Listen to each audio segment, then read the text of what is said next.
Bienvenidos a la Escuela Diplomática. Hoy vamos a hablar de un tema apasionante que es la inteligencia artificial.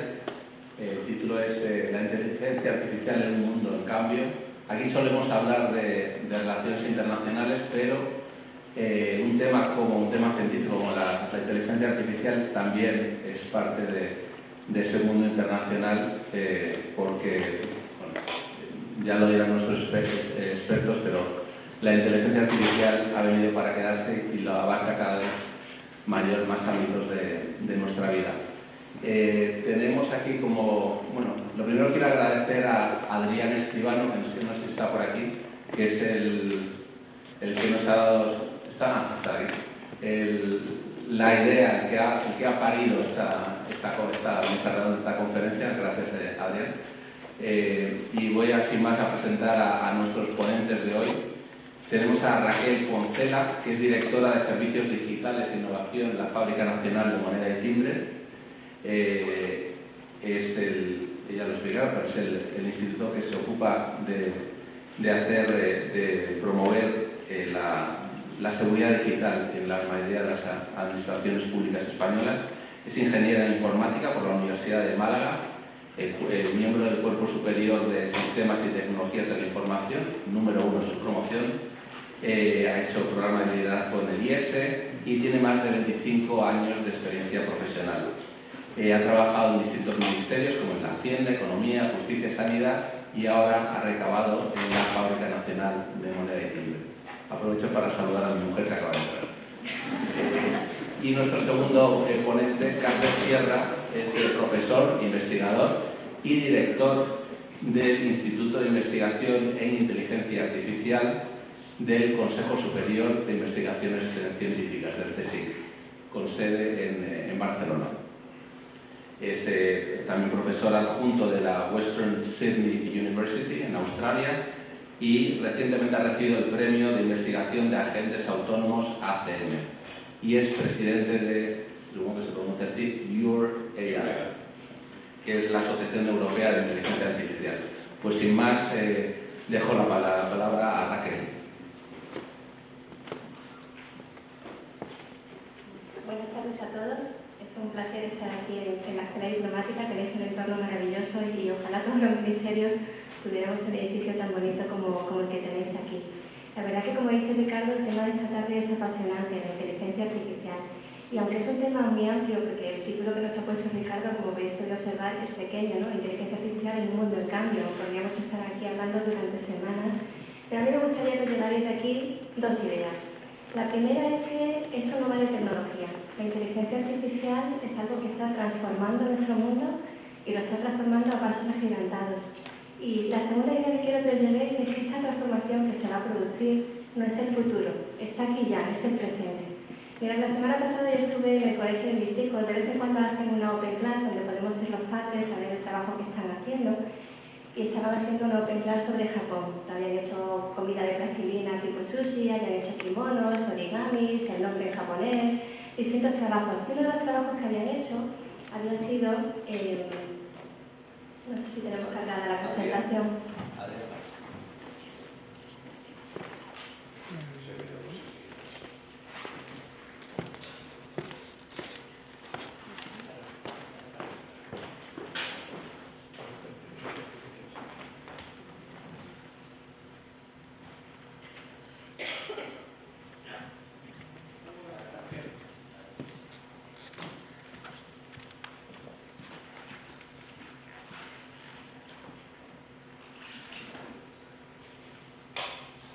Uno de los trabajos que habían hecho era este cuadro, lo habían dibujado. Este cuadro es la Web, la gran ola de Hokusai.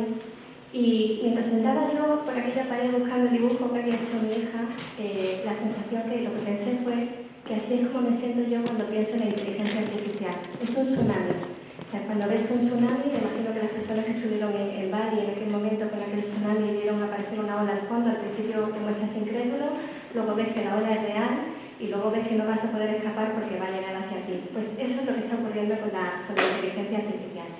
Y esto además ha venido a transformar nuestro mundo, pero también a amenazar nuestra soberanía en el mundo. No lo digo solo yo.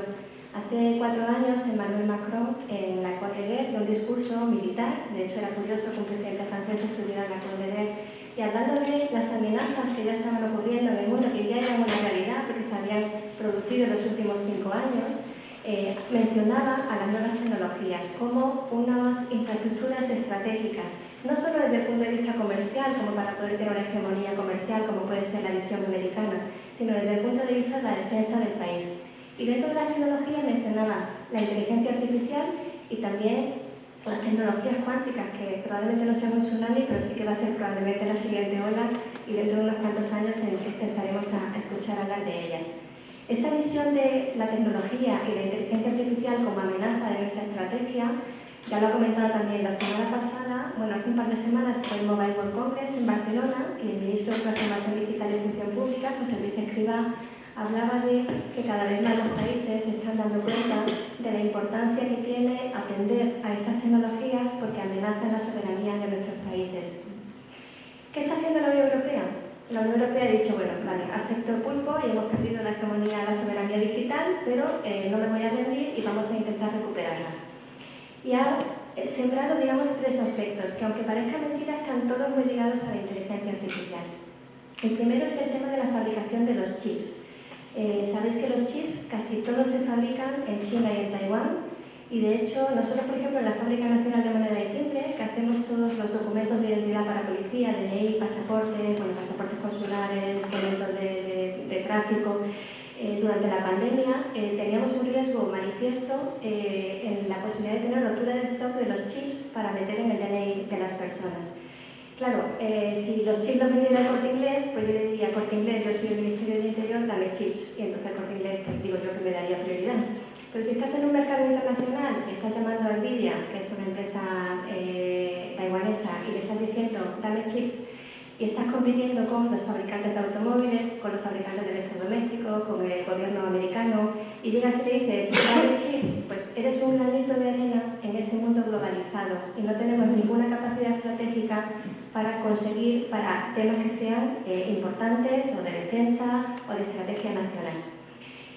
Para que veáis la dimensión que tienen estas empresas, salía empresa en expansión el fin de semana, que esta empresa Nvidia estaba a punto de superar a Apple en capitalización bursátil. Eso quiere decir que ha incrementado durante el año pasado aproximadamente un 15% su capitalización, sus beneficios, porque esta empresa ha ganado a AMD porque sus chips están más preparados para la inteligencia artificial. Y ese ha sido el factor diferencial que le está dando ese factor comercial y preponderante, y se está convirtiendo casi en un estándar de facto imbatible en el mercado. ¿Qué estamos haciendo en Europa? Diciendo, bueno, tenemos que fabricar chips nosotros. A mí me da mucha pena porque aquí en Madrid, en Alcobendas y en Tres Cantos teníamos fábricas de fabricación de chips que por dinero, por el coste que tenía fabricar esos chips hace 30 años, se decidieron llevar a China. ¿Qué ocurre? Que hemos perdido la tecnología, pero sobre todo lo que hemos perdido es, por un lado, el talento. No tenemos gente en España que sepa diseñar los chips, y en segundo lugar, y no los podemos pagar, si los queremos traer aún nos va a costar mucho pagarlos, claro. Y en segundo lugar, no tenemos la tecnología para hacerlos ya tan chiquititos, porque cuando nosotros hacíamos chips no eran tan pequeños los chips que hacíamos en España. Entonces, esa es un poco la estrategia que tenemos que seguir. ¿Por qué son tan importantes los chips para la inteligencia artificial?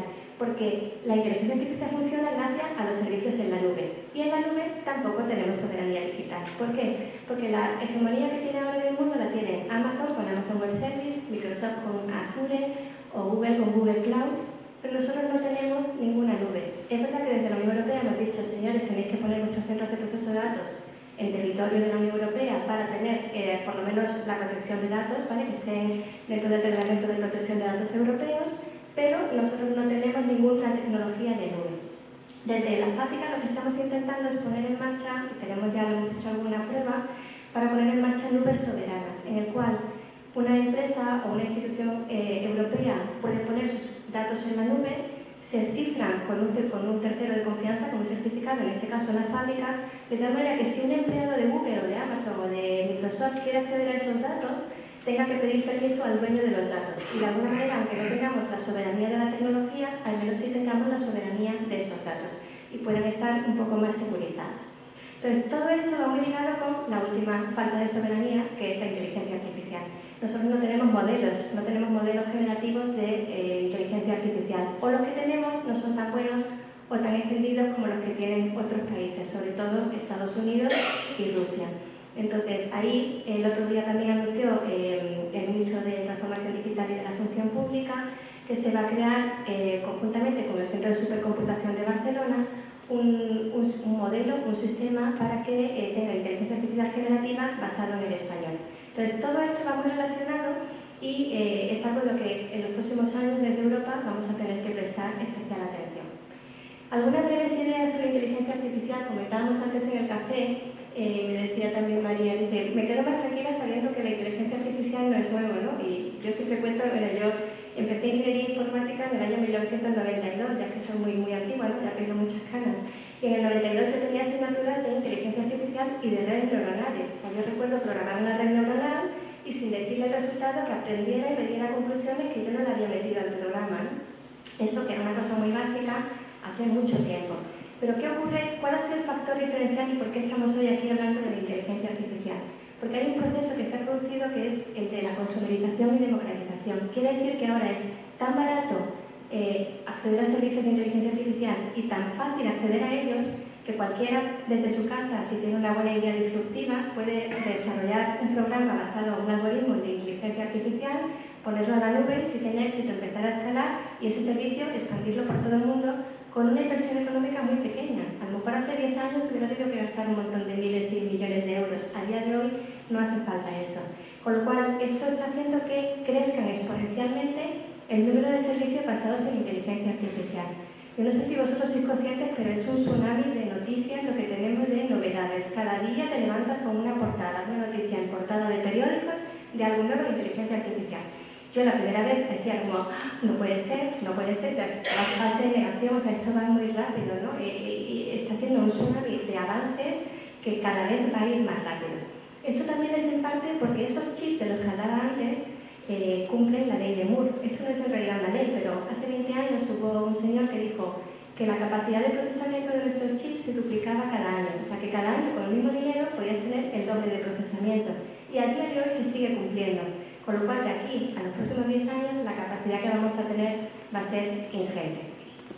¿Por qué se ha puesto de moda la inteligencia artificial? Pues en esa transformación grandísima que estamos viviendo, hay veces que cuando uno vive una transformación es complicado poner la fecha de cuando empezó, pero aquí sí que sabemos la fecha, y la fecha fue noviembre de 2022, cuando todo el mundo empezó a hablar de ChatGPT, ¿vale? O sea, había un ChatGPT que tú le escribías y te hablaba. Y eso fue el boom y el momento disruptivo para empezar a hablar de este tsunami. Fue el momento en el que vimos venir la ola desde el fondo y dijimos, hay una ola.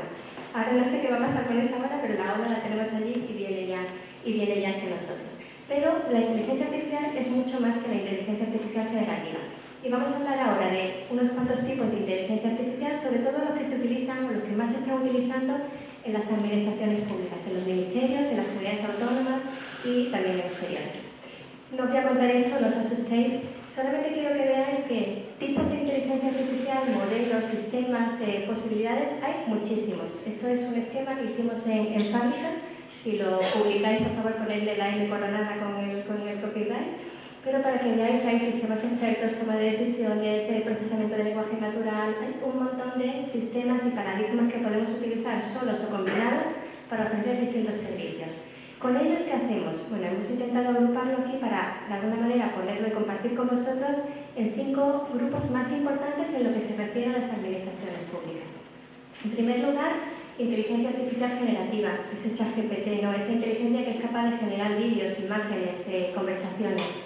En segundo lugar, sistemas biométricos, que son aquellos que tratan de hacer acciones o tomar decisiones en base a información biométrica facial, la voz, etc.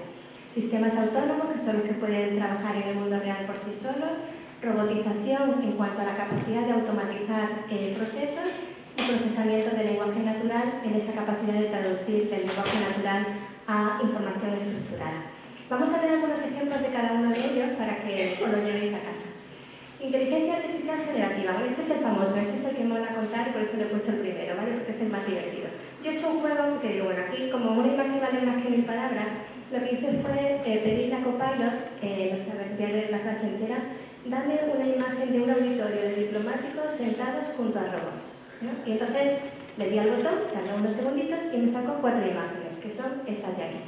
Me pareció un poco triste que todos los diplomáticos estuvieran con traje azul marino y sentados con cara seria, y dije, bueno, vamos a meterle un poquito de color a esto, que si no el auditorio se me aburre. Y entonces le dije, bueno, dame una imagen de un auditorio de diplomáticos vestidos de colores, sentados junto a robots. Y fijaros las 4 imágenes que me dio. Me quedé bastante sorprendida porque cuando le dije vestidos de colores me metió mujeres. Antes no había puesto mujeres. Este es uno de los problemas que tiene la inteligencia artificial, que es el tema de los sesgos. A ver, los algoritmos de inteligencia artificial sacan un resultado en función de la información que tú le has metido antes. Si yo siempre le he metido textos de que los diplomáticos son señores, pues la información que me va a sacar es de un texto con un diplomático que sea un señor. Pero claro, si él sabe que los diplomáticos no saben vestir de colores, que él los conoce mejor que yo, pues entonces dice, no, esto tiene que ser una chica, porque el diplomático no puede ser. Esto de los sesgos es muy importante, y otra de las noticias que salió la semana pasada ha sido lo que le ha ocurrido a Google. Google ha dicho, bueno, Google cuando tiene un problema que llega tarde una tecnología, pues mete pasta y luego lo arregla, ¿vale? Entonces, en este caso dijo, bueno, vamos a hacer una inteligencia mejor, que va a ser Gemini, y a mí no me va a pasar el tema de los sesgos. Entonces, a mí, si me piden un doctor, yo no voy a sacar cuando me pida una doctora una enfermera, como ocurre en algunas inteligencias artificiales. No, yo lo que voy a hacer es, si a mí me pide una persona, pues yo lo que voy a hacer, voy a sacar un hombre, un blanco, un negro, un chino y una mujer. Bueno, esto resumido, ¿no? ¿Y qué ocurre? Que le pidieron que sacara soldados alemanes. Y entonces sacaron estas 4 imágenes de soldados alemanes. Y esto ha causado tanto revuelo que Google ha decidido cancelar su proyecto Gemini, o sea, retirar su proyecto Gemini, no se puede utilizar ahora. Han cesado a la persona que estaba llevando el proyecto, ha bajado en bolsa y ha perdido miles de millones de dólares. Y están reevaluando cómo tiene que tratar los sesgos su inteligencia artificial. ¿Qué veis en estas fotos? ¿Qué tienen en común todas estas fotos? Os he puesto abajo un spoiler, ¿no? No sé si se ve bien, pero la fuente de la imagen es esta persona no existe, thispersondoesn'texist.com. Todas estas fotos están generadas por inteligencia artificial, ninguna son personas reales, ¿vale? A mayoría, pues eso es uno de los temas de los que luego en la rueda podemos comentar.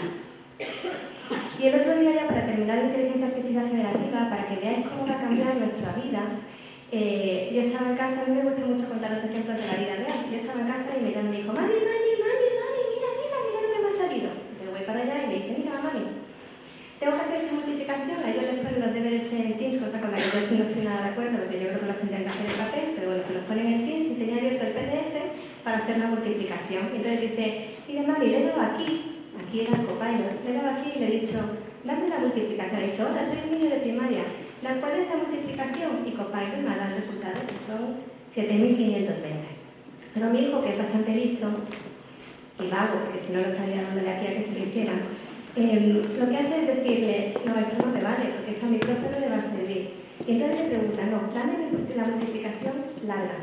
Y Google le da la respuesta contextual, o sea, Copilot le da la respuesta contextual, porque como ha visto el PDF, el formato que tenía de multiplicación, le sale el resultado con el formato que le ha preguntado.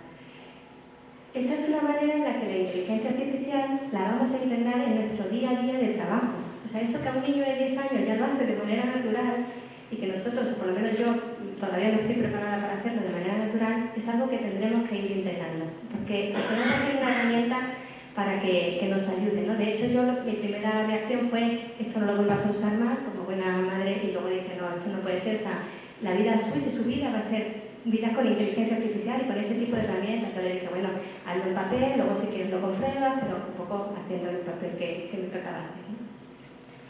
Bueno, pues este es el primer bloque de tipo de inteligencia artificial. El segundo bloque es el tipo de sistemas biométricos.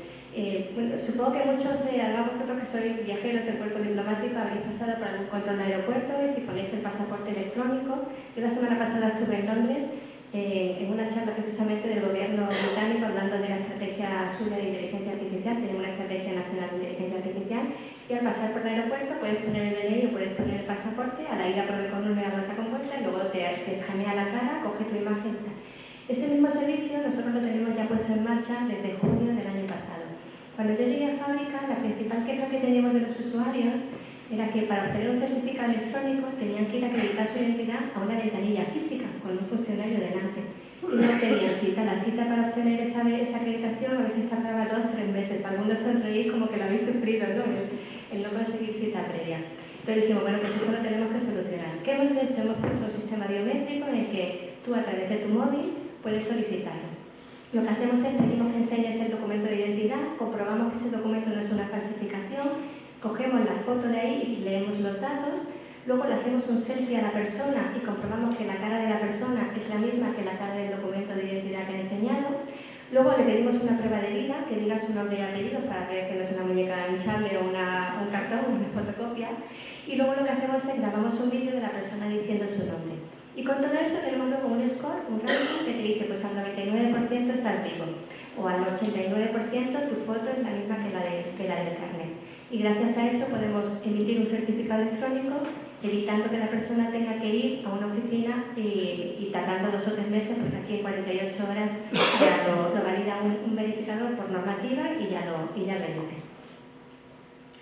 Los sistemas estos biométricos son sistemas muy complejos y nos permiten además, sobre todo, claro, no sé vosotros, pero yo no tengo la misma cara en el carnet de identidad que cuando la foto de carnet de identidad no es la misma que la que tengo ahora, pero son sistemas robustos a lo largo del tiempo y también son sistemas muy robustos para orígenes raciales, porque claro, no es lo mismo el sistema que tiene que verificar una persona blanca que persona que tiene que verificar una persona de color o una persona asiática o una persona, o sea, al final son distintos protocolos que tenemos por detrás. Pero son sistemas muy robustos y de hecho hay unas certificaciones internacionales bastante grandes que nosotros por supuesto cumplimos y cada vez se van a utilizar más.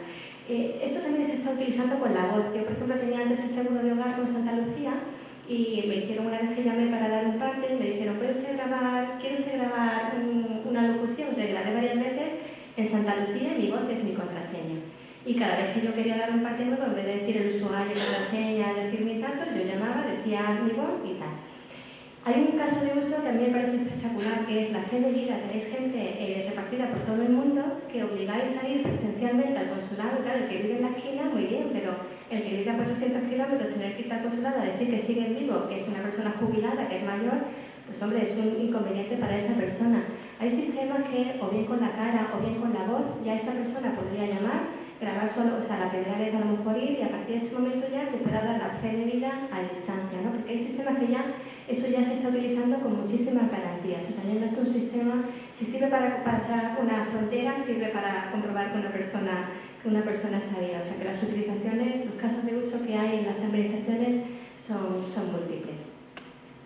Luego tenemos los sistemas autónomos. Bueno, todos habréis oído hablar también de Tesla, que es un sistema autopilot, que el coche conduce solo, ¿no? Mi pregunta es si ese coche llegará algún día a preguntarse a sí mismo, ¿me gusta conducir? Llegará a tener sentimientos como pueden tener las personas que conducimos vehículos, ¿no? Pero hay otro sistema autónomo que vosotros también conoceréis muy de cerca, que son los drones, ¿no? Qué complejidad. Luego hablaremos también de las dimensiones éticas de estos proyectos, ¿no? Porque un dron que manda así, que decida de manera autónoma a dónde tirar la bomba, bueno, pues es un tema controvertido, pero es un tema real y estamos viéndolo ya en directo. Esto no es el futuro, vuelvo a lo del principio, esto no es el futuro, esto es el presente y no es tecnología. Esto tiene un impacto en la defensa, en la estrategia militar y en la soberanía de los países, ¿no? Tenemos también robotización que se está utilizando sobre todo en las automatizaciones de procesos. A ver, esto nos va a venir fenomenal en la administración pública, pero no porque queramos eliminar puestos de trabajo. El otro día decía Escribá, las cifras se vienen avisando hace mucho tiempo. En 10 años nos jubilamos el 60%, bueno, yo me quedaba un poquito más, pero en 10 años se jubila el 60% de los empleados públicos. 60%. O sea, va a quedar un 40% más lo que tengamos capacidad de renovar, que tenemos poca porque los jóvenes no quieren estudiar ese proceso de oposición, o sea que cada vez renovamos menos plazas por la falta de opositores que tenemos. Entonces, tenemos de alguna manera que utilizar las personas que vamos a tener los empleados públicos para procesos de valor, no para procesos manuales, para procesos automáticos, tediosos y aburridos. Los procesos automáticos, tediosos y aburridos los podemos automatizar. Esto es lo que hicieron en el kit digital en Red.es. Víctor Rodrigo, el director de dominio, se encontró con una situación que tenía que gestionar un montón de microsubvenciones en muy poco tiempo y no tenían gente. Y entonces dijeron, vale, lo que vamos a hacer es 2 cosas. La primera, estrategia papel cero. Todo automatizado, todo viene electrónico, no viene nada en papel. Y en segundo lugar voy a poner un montón de robots. Un robot para bastancear los poderes, un robot para comprobar que tienen la seguridad social al día, un robot para validar que la empresa cumple los requisitos para pedir tal. Y con todos estos robots han conseguido que casi el 100% de las ayudas se estén tramitando de manera automatizada sin que haya ni una sola intervención humana. ¿Sabéis la cantidad de subvenciones que damos a las administraciones públicas? Es uno de los principales cometiempos de los administrativos de las administraciones públicas. Hay tanto conocimiento perdido en revisar papeles que lo suyo sería que revisemos papeles con robots y que a esas personas que tienen tantísimo conocimiento los pongamos a pensar y a mejorar los servicios públicos, por lo menos en mi humilde opinión, ¿no? Y ya por último, el quinto bloque son los sistemas de procesamiento de lenguaje natural. Y os cuento un caso real. En justicia, yo también he estado en justicia y ahí lo que hacíamos es, cada vez que hay un juicio, se graba en, iba a decir en VHS, porque claro, antiguamente se grababa en cinta, ahora ya se graba en DVD. Esos vídeos, cuando un juez luego, imaginaros una macrocausa que tiene horas y horas y horas y horas de declaraciones de testigos, cuando luego el juez va a hacer la sentencia, decía, yo creo que esto lo dijo este chico en tal día, voy a mirar. Y ahora ponte a ver el vídeo, busca el minuto donde lo dijo, busca las palabras exactas que dijo. Eso es un cometiempos, eso no aporta valor para la decisión que tiene que tomar el juez. Entonces, ¿qué se ha hecho en justicia? Lo ha hecho Aitor Cubo, el director general de Justicia Digital, que está haciendo un trabajo maravilloso, y lo que ha hecho ha sido, todas las pistas se están transcribiendo a lenguaje escrito, estructurado, de tal manera que cuando alguien tiene que buscar o preguntar cuándo dijo que se había robado el diamante, pues busca robo diamante o busca diamante y lo encuentra el momento exacto y luego ya si quiere el juez puede ir al vídeo a escucharlo. Pero el acceso a la información es muchísimo más rápido y ya lo tiene, ¿no? Yo sueño con que le pueda decir algún día a Alexa, yo no tengo Alexa porque por privacidad me parece que no quiero que nadie esté escuchando todo lo que ocurre en mi casa, pero bueno, yo que ahí soy un poco maniática. Pero me encantaría, si esto fuera igual me lo plantearía. Alexa, preséntame la declaración de la renta. Si sale, devolver. Si no, no confirmes el borrador y mira a ver qué me puedo declarar. Y decírselo así y que me lo hiciera. ¿No sería maravilloso? Pues es que eso ya se puede implementar. O sea, eso no es el futuro. Tenemos ya la tecnología para hacerlo. Solamente tenemos que hablar con Google y con Alexa y darle los datos, ¿no? Pero en realidad eso ya se puede poner en marcha. Así que para terminar esta primera parte, unas ideas rápidas, ¿no? La inteligencia artificial, ¿qué es lo que no va a hacer? No va a pensar por ti, no va a decidir por ti. Pero lo que sí que va a hacer la inteligencia artificial es darnos herramientas y darnos utilidades y darnos información para que nosotros podamos mejorar nuestra productividad, mejorar nuestras decisiones y mejorar nuestro trabajo. Incluso si tenemos menos personal, ser capaz de atender el trabajo y dar un mejor servicio a los ciudadanos. Y la inteligencia artificial por debajo no son más que redes neuronales, algoritmos, demostraciones algebraicas de pizarras y pizarras, pero lo importante no es la tecnología aquí, sino el qué vamos a hacer con ella. Así que me gustaría que os quedéis con estas dos ideas. La inteligencia artificial no es tecnología, ¿vale? Es un factor estratégico que afecta a la soberanía de los países. Eso es importantísimo que no se nos olvide. Y además, no es una ola pintada, es una ola real, es un tsunami real que está viniendo hacia nosotros. Y tenemos que estar preparados, tenemos que aprender como mi hijo a integrarlo de manera natural y a que de manera natural podamos trabajar con este tipo de herramientas. Porque, y aquí ya me voy a callar para dejar la palabra a Carl, y luego seguimos hablando, quiero que penséis, ¿quién queréis ser? ¿El que ve la ola venir o el que va a surfear la ola?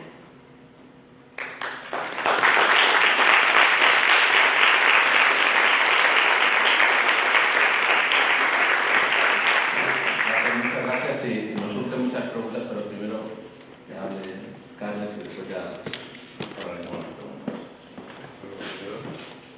Lo primero es empezar el voto. Lo primero es agradecer estar aquí, ¿no? Es un escenario para mí realmente diferente. Yo hasta que empecé a preparar las transparencias no había llegado a reflexionar bien qué hago yo aquí. Y en particular, ¿qué diablos es esto de la diplomacia? Entonces, no sé si lo pones de modo presentación. Y bueno, lo primero que hice, lo que hacemos todos, ¿no? Ir a internet y preguntarse qué es la diplomacia. Y me encuentro con una definición: el arte y la práctica de construir y mantener relaciones y de llevar a cabo negociaciones con gente utilizando el tacto y el respeto mutuo. Yo no sé si los expertos aquí estaréis de acuerdo con esta definición, pero a mí me llaman la atención dos palabras: relaciones y negociación. Con lo cual yo dije, ostras, resulta que he estado haciendo cosas de diplomacia toda mi vida y no lo sabía. Porque todos los temas de investigación en los que yo he trabajado desde los años 90 es el tema de la negociación. Y la cuestión es, ¿la inteligencia artificial puede ayudar a la negociación? Que supongo que es aquello a lo que todos los diplomáticos os enfrentáis. ¿Qué es la negociación? La primera pregunta. Una definición clásica, digamos, dentro de la inteligencia artificial es la que veis aquí, ¿no? Es un proceso de interacción entre partes que tienen objetivos conflictivos y tienen preferencias diferentes para intentar llegar a un acuerdo que sea aceptable mutuamente. Esto sería un proceso de negociación, en el que estaríamos de acuerdo todos ellos. ¿Cuándo hay conflictos? Bueno, pues hay conflictos cuando hay pocos recursos. Por ejemplo, estos días con la sequía, pues nos hemos encontrado que se están pidiendo restricciones a los campesinos, a las ciudades, y tenemos todo el mundo que utilizar el recurso, que evidentemente no hay para todo el mundo, por lo tanto hay que llegar a un cierto tipo de acuerdo. Esto ocurre dentro de un Estado y ocurre entre Estados. Por lo tanto, la diplomacia tiene que actuar claramente en intentar resolver estas situaciones, ¿no? También ocurre que cada uno de los individuos es egoísta, en el sentido de que los campesinos quieren agua para su producción, pero nosotros ciudadanos queremos agua para ducharnos, ¿no? Entonces todo el mundo tiene sus objetivos y quiere conseguir. Por otro lado, la disputa seguramente no es una buena solución y todo el mundo está de acuerdo en que llegar a un acuerdo es algo beneficioso para todas las partes. Otro tema también interesante es que en muchas ocasiones lo importante es que las partes en conflicto sean ellas mismas las que solucionen el problema, porque si no, la solución hecha por terceros se va a entender mucho como una solución impuesta y no realmente generada por las partes en conflicto.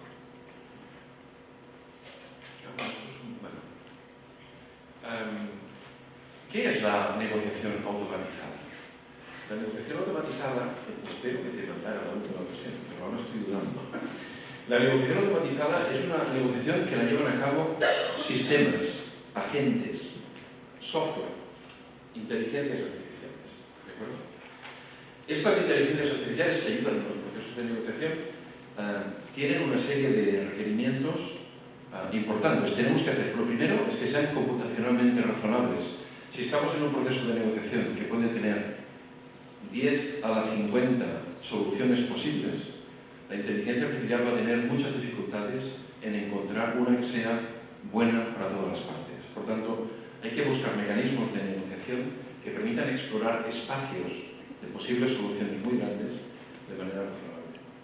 Y, evidentemente, hay que encontrar soluciones para las cuales las partes estén de acuerdo, deseen esa solución. Estos son los aspectos fundamentales que el diseño de este tipo de inteligencias artificiales requiere. ¿Qué tipos de negociación hay? Hay tipos de negociación de mucho tipo. Hay la de uno contra uno, en un proceso de divorcio, por ejemplo, de quién se queda con qué y qué mecanismos de inteligencia artificial podemos poner para que las partes lleguen a un acuerdo de manera razonable. Uno a muchos, el caso típico de las subastas, ¿no? De que cuando tenemos un objeto que se está vendiendo y tenemos mucha gente interesada en comprarlo, o muchos contra muchos, tenemos muchos compradores, muchos vendedores, la noción de mercado. Tenemos que saber claramente cuando uno intenta diseñar una inteligencia artificial que ayude en los procesos de negociación, en qué situación nos encontramos. Al mismo tiempo hay que saber cuál es de qué estamos hablando, cuál es el dominio de negociación.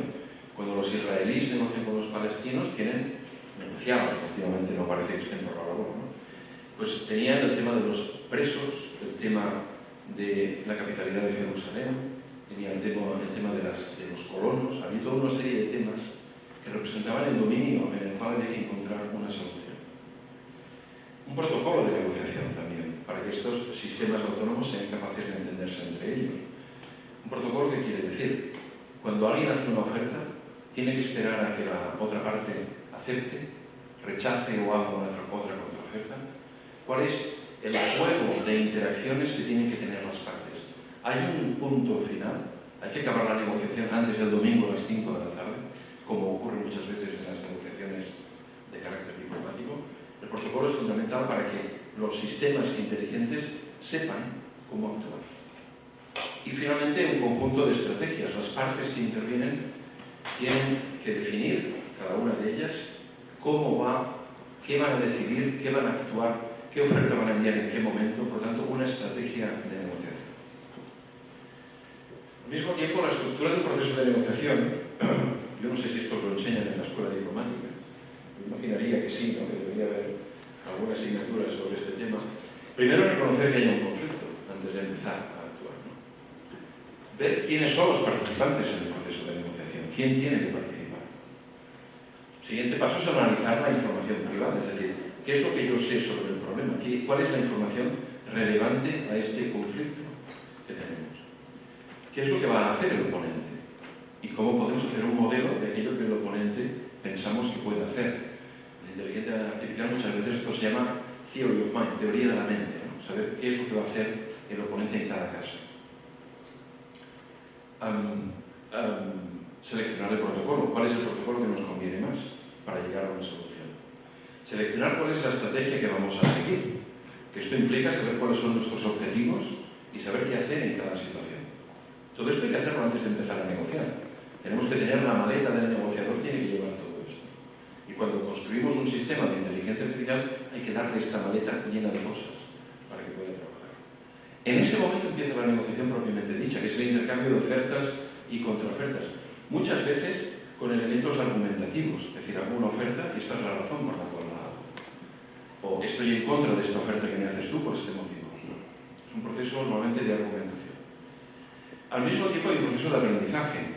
Aquí no tenemos tiempo de entrar en detalle, pero cada vez que yo negocio con alguien y me está dando unas contraofertas, yo puedo llegar a construir un modelo de cuáles son las creencias que la otra persona tiene sobre el problema. Hay un ejemplo clásico en el tema de la disputa de la península del Sinaí, en el que Egipto y Israel estaban negociando.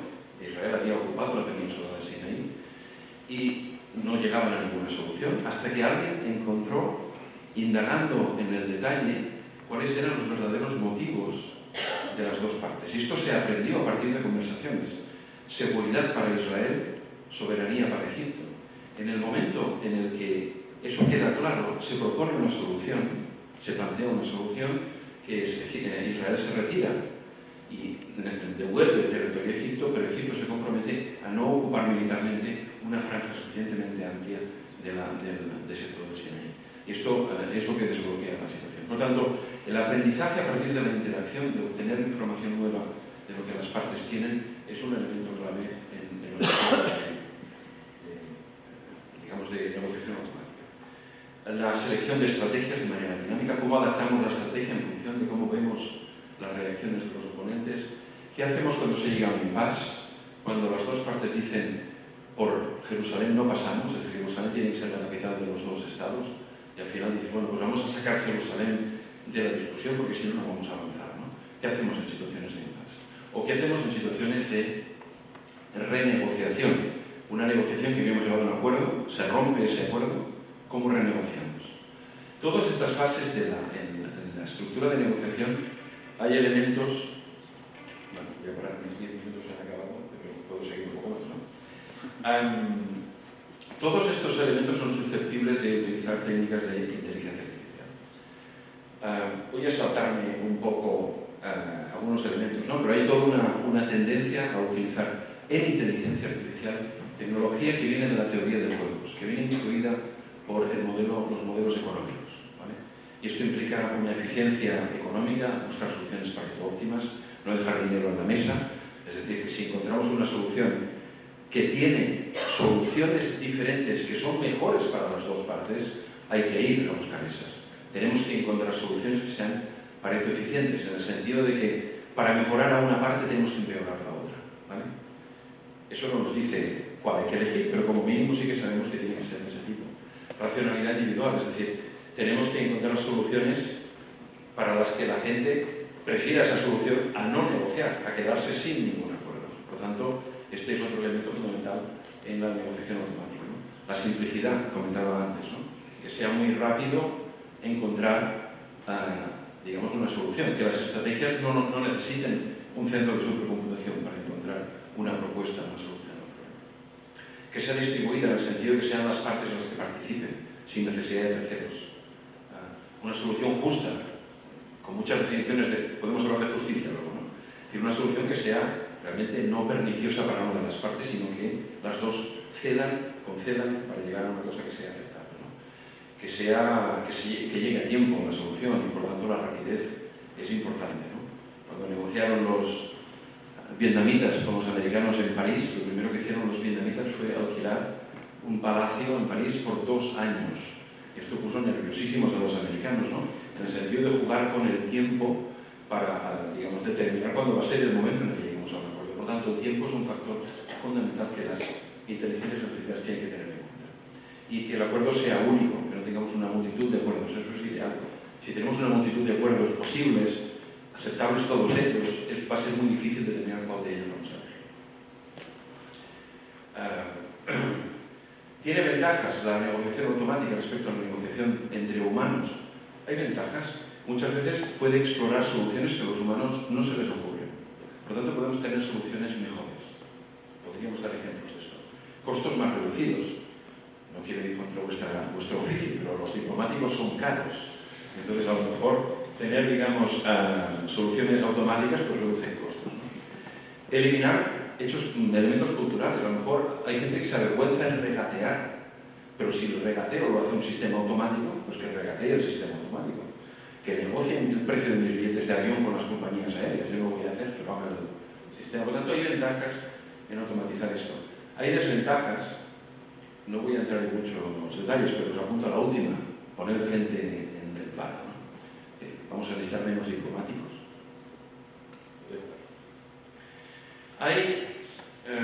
Sí, definitivamente no es la versión última porque modifiqué alguna cosa que todavía era mejor. Pero bueno, por ejemplo, en negociación automática, una cosa que ha marcado mucho son los equilibrios.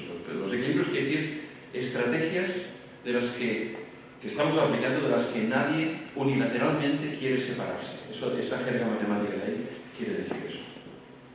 Las propuso Nash, a quien le dieron el Premio Nobel de Economía en el año 94. ¿no? Su teorema, que no hace falta entrar, es que básicamente si tenemos un conjunto finito de acciones a hacer, cada una de las partes, o de decisiones a tomar, siempre hay un equilibrio de Nash, en estrategias mixtas que no vamos a entrar en detalle. Este es el ejemplo de la batalla de los sexos. La mujer le gusta el fútbol y al marido le gusta la ópera. ¿Qué es lo que ocurre? Si los dos van al mismo acto, están contentos, y si cada uno va a aquello que prefiere, está más contento aún. Por lo tanto, si vamos a la ópera, el marido, aquí el marido es lo que le gusta a la ópera, y a la mujer el fútbol. Si al marido le gusta la ópera, y además como va con su mujer, pues es perfecto, le da 2 puntos. Y a la mujer no le gusta mucho la ópera, pero bueno, va con el marido, por lo tanto, tiene 1 punto. Aquí se supone que cada uno elige al azar a dónde va a ir. Si, por en cambio, el marido va a la ópera y la mujer va al fútbol, los dos tienen un 0. Es decir, sí, porque no están juntos y no están tan contentos como estarían si estuvieran juntos. Tenéis la parte igual abajo, ¿no? Si se va el marido, los dos van al fútbol, el marido, bueno, está contento porque va con la mujer, pero no está tan contento como la mujer porque a la mujer le gusta el fútbol, tiene 1 punto y la mujer 2. Y el 0-0 es el caso simétrico anterior. ¿Qué quiere decir esto? ¿Qué es un equilibrio de Nash? Es aquella intersección en la cual nadie quiere de manera unilateral irse. Si estamos en el caso de ópera, el marido que gana 2 puntos porque está con la mujer y va a la ópera, no quiere ir al fútbol, porque en el fútbol gana 0. Aquí está con 2, por lo tanto no quiere irse al fútbol. Y la mujer que está con el marido en la ópera y gana 1 punto, tampoco quiere irse al fútbol, porque de esa manera ella pasa a ganar 0. Unilateralmente los dos pierden. Esto fue un elemento que revolucionó mucho lo que era la economía de la negociación en su mundo. Es una cosa muy sencilla. Los análisis basados en teoría de juego son muchísimo más complejos. Hay toda una parte de la inteligencia artificial que intenta automatizar este tipo de procesos. Voy avanzando más rápido. La inteligencia artificial evidentemente puede ayudar en muchos de estos procesos. ¿De qué manera? ayudando a la gente. Por ejemplo, imaginaos un diplomático que tenga un asistente que le ayude en los procesos de negociación. O entrenando a la gente. Tener un sistema que permita que un diplomático tenga como un contrincante con el cual establecer negociaciones. Por tanto, alguien que ayude, alguien que me entrene. Esto puede ser interesante. Para la inteligencia artificial esto tiene muchos retos, ¿no? La necesidad de entender el razonamiento o la manera de gestionar que tienen los humanos, de la incertidumbre, de la diversidad. Los humanos suelen cometer errores. Además, los humanos están afectados por elementos cognitivos, sociales, culturales. Aquí podría extenderme mucho. De hecho, sobre negociación podemos hacer un curso en nuestro máster, porque digamos, el tema da para mucho. Y muchas veces el comportamiento de los humanos no corresponde a estas nociones de equilibrio. Los humanos no somos tales y como los economistas piensan que son. Bueno, por lo tanto, hay una posibilidad de ayudar y hay muchos retos para la inteligencia artificial. Los que quieran leer un poco sobre el tema, yo les aconsejo esta lectura, que es un libro, a lo mejor ya tiene unos años, sobre principios de negociación automatizada, que podéis echar un vistazo. Y quería, en la versión que yo tenía presentada, y avanzo dos, o sea, sí que cambié los transparentes, pero no te las envié. Hay un juego que se llama Diplomacy. ¿Cuántos de aquí conocen Diplomacy? Uno solo, dos, tres. Bueno, este es un juego que apasionaba a Kissinger y a Kennedy. Es un juego que se inventó en el año 54 para entrenar a los cuerpos diplomáticos.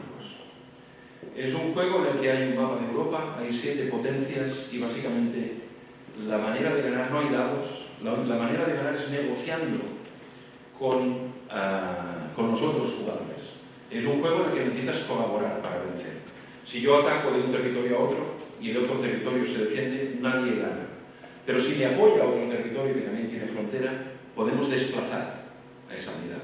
Hay toda una serie de reglas relativamente sofisticadas, pero que implican que la gente negocia entre ellos de manera real.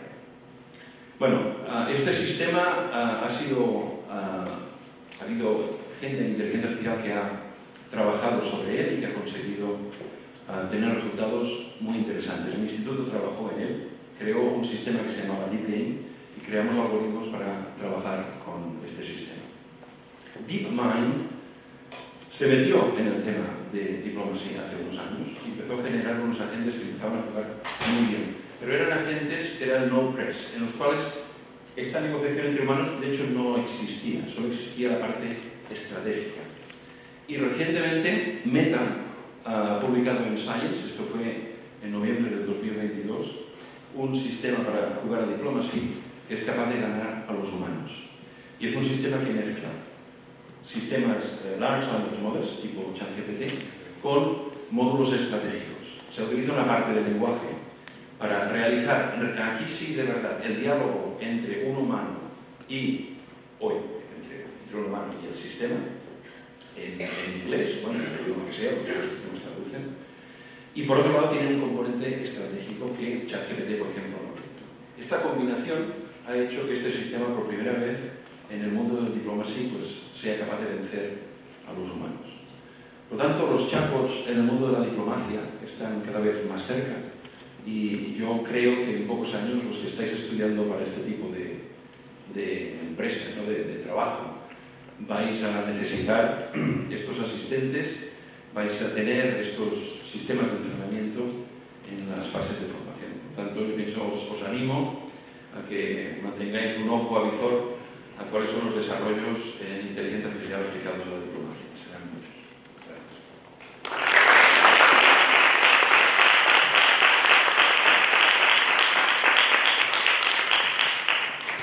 Gracias, Carles. Antes de dar paso a las preguntas del público, me van a dejar que haga un par de preguntas yo. Quería preguntarle primero a Raquel. Has hablado de reconocimiento facial, de técnicas de reconocimiento facial que pueden ser muy útiles para todo tipo de funciones. Ya puede ser, por ejemplo, lucha contra el delito, se me ocurre. Pero también cabe la posibilidad de abusar de esas tecnologías. Cabe la posibilidad de que un Estado abuse del uso del reconocimiento facial, de identidad por movimientos, cara, etc. O también empresas, que entras en un supermercado y te pueden usar todo tipo de información de cómo te mueves, cómo te acercas a la anaquel para subirte el precio o variarte el precio.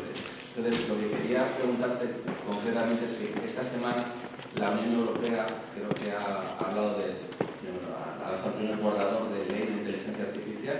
Entonces, ¿cómo crees que la Unión Europea nos puede defender de esos abusos del uso del reconocimiento facial? Y también si crees que una vez que se establezca esta norma europea, ¿crees que se puede exportar a otros países, como por ejemplo Estados Unidos, donde siempre les cuesta legislar en estas materias?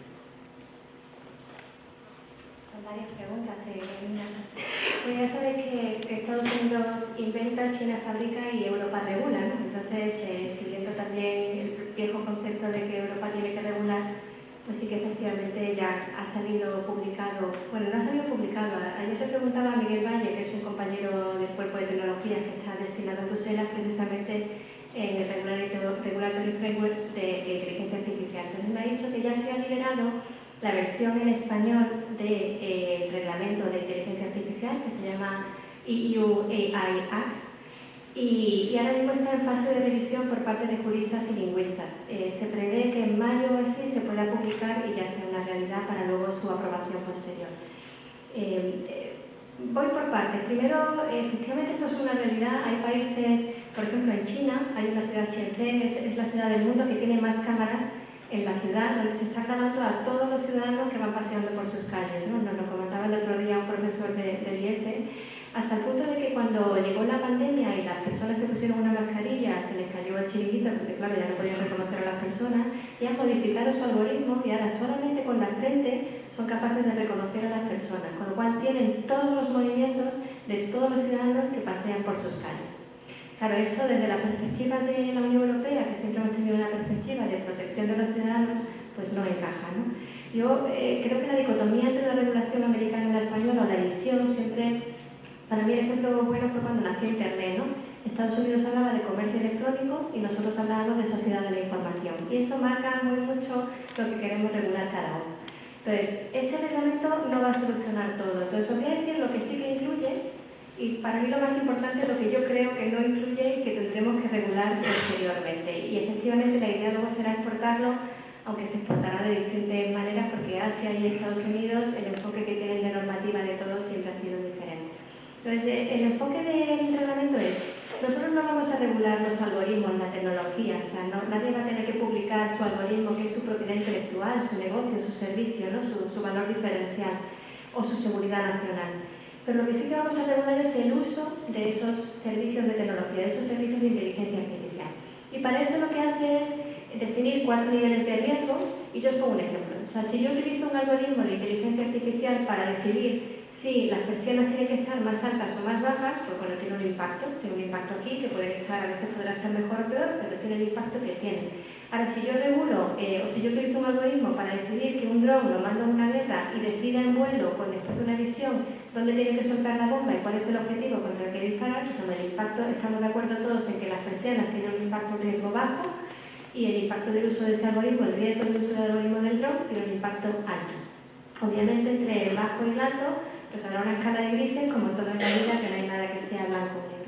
Entonces, tendrá que haber una autorregulación de cada persona que desarrolle un algoritmo, de tal manera que yo tengo que tener unos principios éticos y en ese algoritmo luego tengo que conseguir poder justificar que la decisión se ha tomado y que las medidas de seguridad que he puesto y las medidas para tomar la decisión que he puesto son las correctas.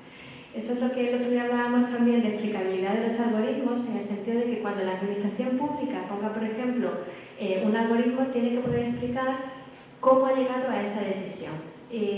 Os pongo otro ejemplo. Imaginaros, tenemos Tesla, que tiene un autopilot, tiene un coche, va por la calle y al ir por la calle, de repente se le cruzan un niño de 10 años, o un niño pequeño de primaria, y un anciano, muy anciano, que va con bastón. Y el coche en ese momento tiene que decidir si gira para la derecha, atropella al anciano, y si gira para la izquierda, atropella al niño. Entonces, podremos cuestionar si éticamente esto está bien o no, ¿no? Pero probablemente si el algoritmo decide que debido al análisis que he realizado de las personas, de que una tiene toda una vida por delante y otra persona está, bueno, pues en la última recta, pues a lo mejor no es que nos parezca bien, pero puede explicar el por qué ha tomado la decisión de que ha girado hacia el lado donde está el anciano. Yo sé que son temas muy controvertidos, pero estos son los temas que nos vamos a encontrar en la realidad, ¿no? Entonces, el reglamento europeo, ¿qué nos va a decir? Estos son los riesgos, tú tienes que colocar tu algoritmo según el impacto que puede tener en una de las cajas de riesgos y va a tener también como una serie de categorías donde tú vas a tener que identificar tu algoritmo y en función de esa categoría tendrás que aplicar una medida de seguridad. Y luego lo que hace el reglamento es prohibir expresamente dos cosas. Por un lado, prohíbe expresamente el uso de la biometría en la calle, en las vías públicas, en espacios públicos. No se quiere que ocurra el efecto China, o sea, no queremos que sea China 2, entonces por eso lo vamos a prohibir. Sí que se va a prohibir la biometría, por ejemplo, como utilizamos nosotros para un procedimiento en el que necesitas acreditar la identidad para obtener un certificado electrónico. Pero yo no puedo poner en la puerta de la fábrica una cámara a grabar a todo el mundo que pasa por ahí. Y luego, la otra prohibición expresa que tiene es el tema de los sesgos en cuanto a los sentimientos y las emociones de la persona. Es decir, si yo vienen dos personas a pedirme una ayuda y yo detecto que esta persona está muy triste y que no va a utilizar la ayuda del coche con la misma alegría que el que viene contento, pues le doy la ayuda del coche al que está contento y al que está triste no. Eso prohíbe expresamente el reglamento que sea. Ahora, para mí lo más importante es lo que no regula este reglamento. Entonces, ¿qué no regula el reglamento? Y os cuento otro caso real. El otro día hablaba con una amiga que tiene un bufete de abogados penal. Y entonces le había llegado una empresa, a mí no me dio el nombre de la empresa, pero tampoco voy a decir el sector. Entonces esa empresa había comprado un algoritmo, o sea, había hecho un contrato con una segunda empresa que tenía un algoritmo de inteligencia artificial. Había integrado ese algoritmo en su sistema, de tal manera que el algoritmo de inteligencia artificial tomaba una decisión y en base a esas decisiones comunicaba ciertas cosas, en algunos casos, a los clientes. Un cliente había recibido una notificación de un tema que no estaba conforme y demanda a la empresa original. ¿Quién tiene la culpa? ¿Quién es responsable? ¿Quién tiene la responsabilidad de la empresa que ha controlado el algoritmo? ¿La empresa que ha desarrollado el algoritmo? ¿El algoritmo? ¿Le podemos poner penalmente al algoritmo una condena? Claro, en nuestro Código Penal, para personas físicas tenemos todos los delitos, pero para personas jurídicas, solamente desde el 2015 hay unos 30 o 35 delitos. No está el delito de tener un algoritmo de inteligencia artificial que toma una decisión equivocada, con lo cual la empresa quedó absuelta. Entonces, las decisiones de esos algoritmos, ¿quién va a ser responsable? Vuelvo al caso del coche. El coche Tesla atropella, bueno, no atropella a nadie, vamos a decir que se choca contra una vivienda. ¿Quién es responsable? ¿El dueño del coche? ¿El seguro del coche? ¿Tesla? ¿El algoritmo Tesla? ¿O culpamos al algoritmo y le decimos que manda al rincón de pensar y no puedes seguir trabajando durante 2 meses porque te doy de baja?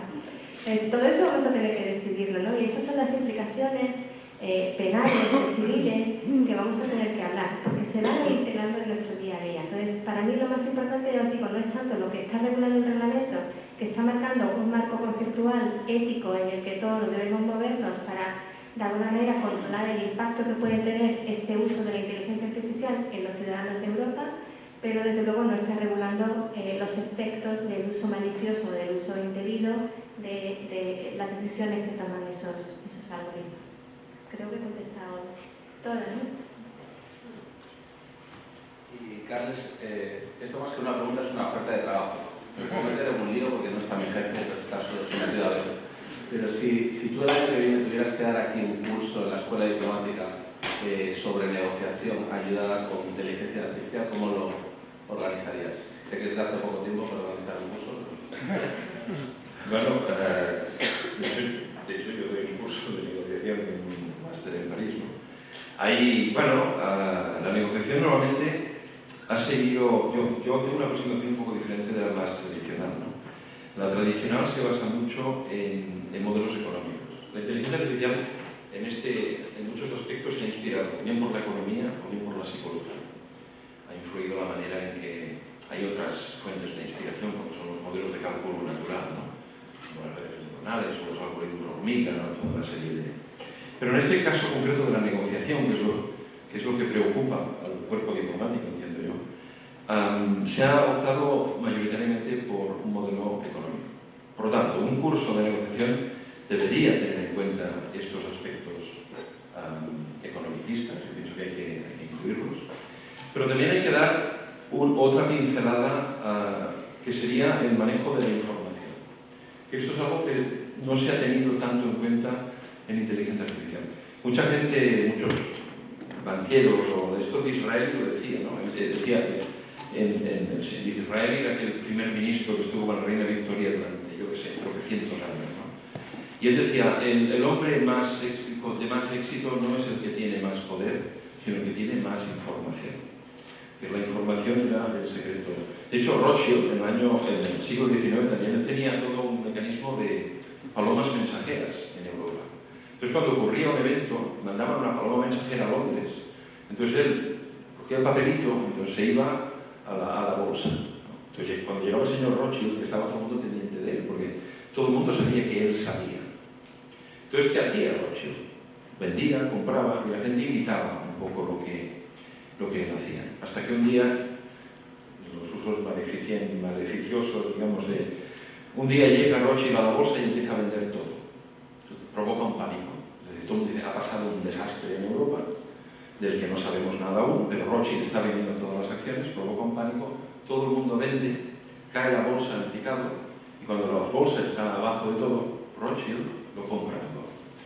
Y con eso consiguió una de las mayores fortunas, digamos, del siglo XIX haciendo esta jugada, ¿no?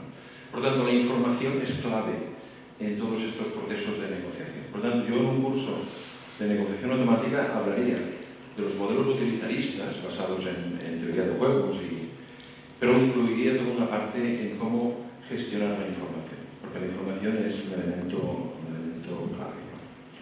En este tema. No sé si te respondo un poco, pero yo le daría las dos. Puedo contarte más cosas, pero ya no sé. Vamos a dejar que el público haga preguntas.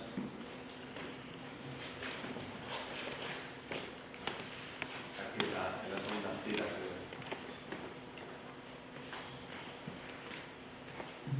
Buenas tardes, me llamo Roxana, soy alumna del máster y muchas gracias por venir porque no entiendo mucho de esto de inteligencia artificial. A mí me gustaría preguntarle a Raquel sobre su opinión sobre los riesgos de la generación de imágenes, porque, por ejemplo, hace poco, pero esto le ha pasado a mujeres, que salieron imágenes de Taylor Swift desnuda y se ha generado de manera artificial. Me gustaría saber si hay alguna manera para luchar contra esto, si se puede luchar contra esto o no. ¿Qué opinan?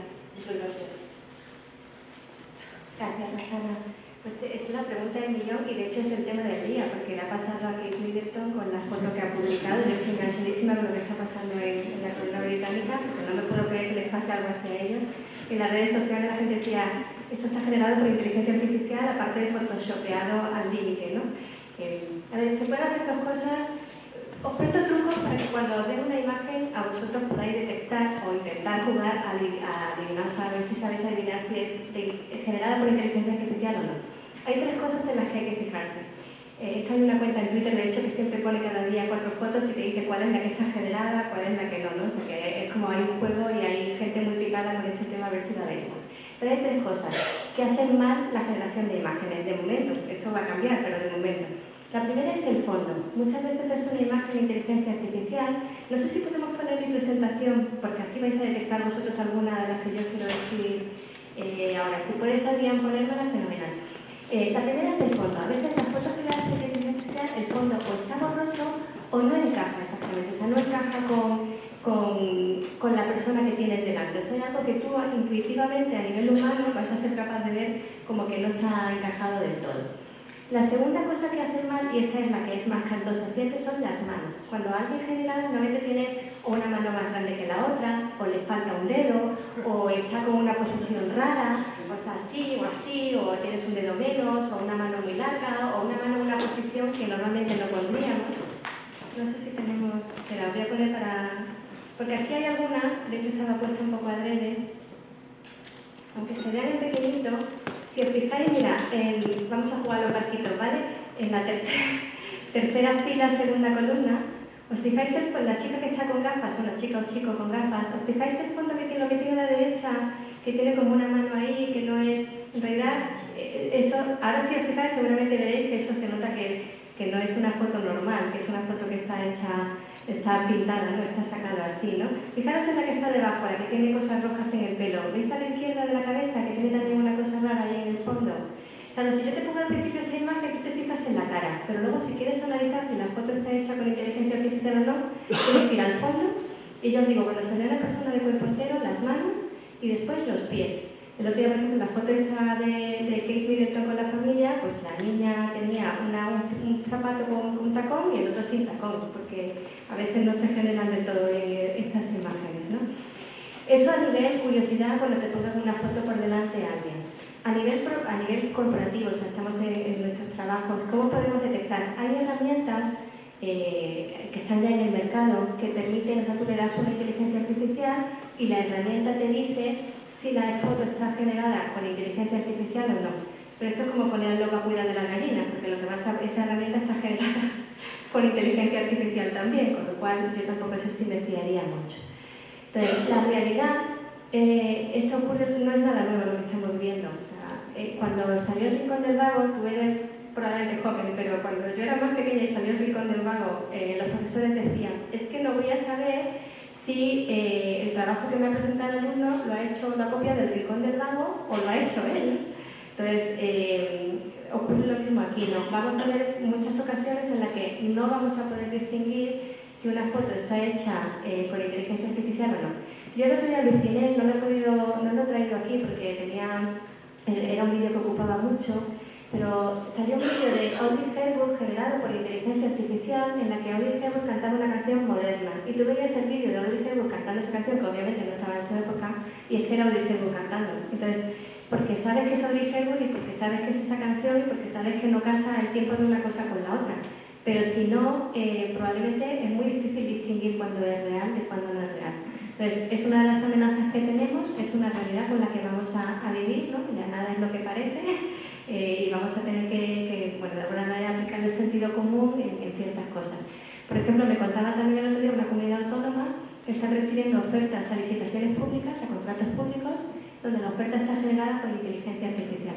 Y se están dando cuenta, o se han dado cuenta, porque menciona algunas leyes que se las inventan, porque la inteligencia artificial rellena. O sea, es como un niño pequeño cuando lo sabe algo se lo inventa y se queda tan pancho. Entonces, si tú tienes una ley estatal, yo qué sé, de seguridad nacional, o te dice la ley catalana de seguridad nacional, y se quedan tan tranquilos en la oferta. Entonces, es algo con el que vamos a vivir en el día a día, pero efectivamente es una de las grandes preguntas que hay y aún a día de hoy no hay ningún sistema donde tú le puedas dar una foto y que te diga si es de verdad o no. A nosotros nos pidieron algunos compañeros del ministerio, ¿por qué la fábrica no desarrolla un servicio que tú le mandes una foto y te diga si es de verdad o no? Es que no hay capacidad tecnológica para poder dar una respuesta con seguridad y con confianza. ¿Puedo añadir algo aquí? Dos cosas. No hay que culpar a la tecnología. Es decir, si alguien hace una foto que la utiliza de manera no legal, hay que culpar a quien usa la tecnología. Ese es el primer punto.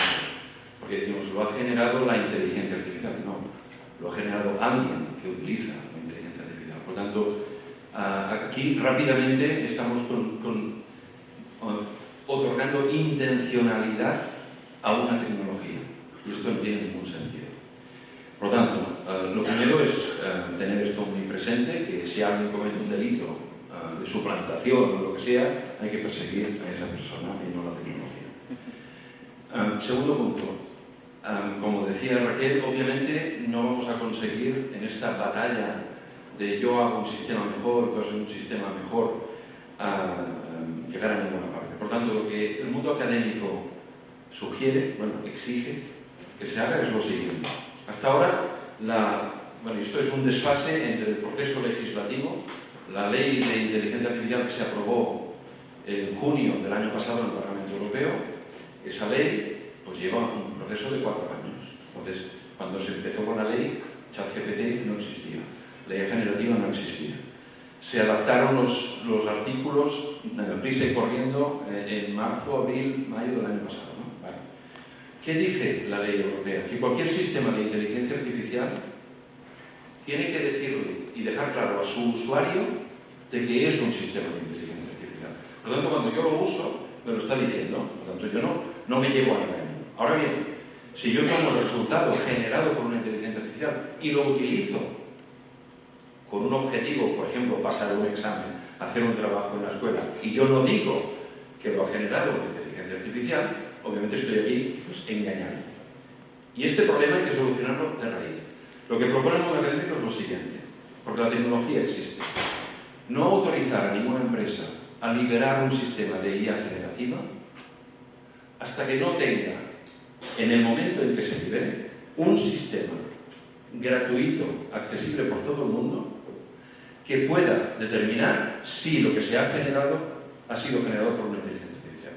Y esto permite, o sea, que la propia empresa sea la que a través de watermarking, es decir, de marcas de agua, tanto en el texto, porque se puede hacer, hay mecanismos, la Universidad de Berkeley ya ha trabajado en el tema, es decir, yo tengo un texto generado, yo puedo empezar a eliminar frases y se puede seguir sabiendo que ha sido generado, porque las empresas van a ver obligadas a generarlo de una manera que pueda ser reconocido. Por tanto, lo que requiere esto es un cambio legislativo en el cual las empresas no pueden generar si no tienen un sistema de reconocimiento al mismo tiempo en marcha.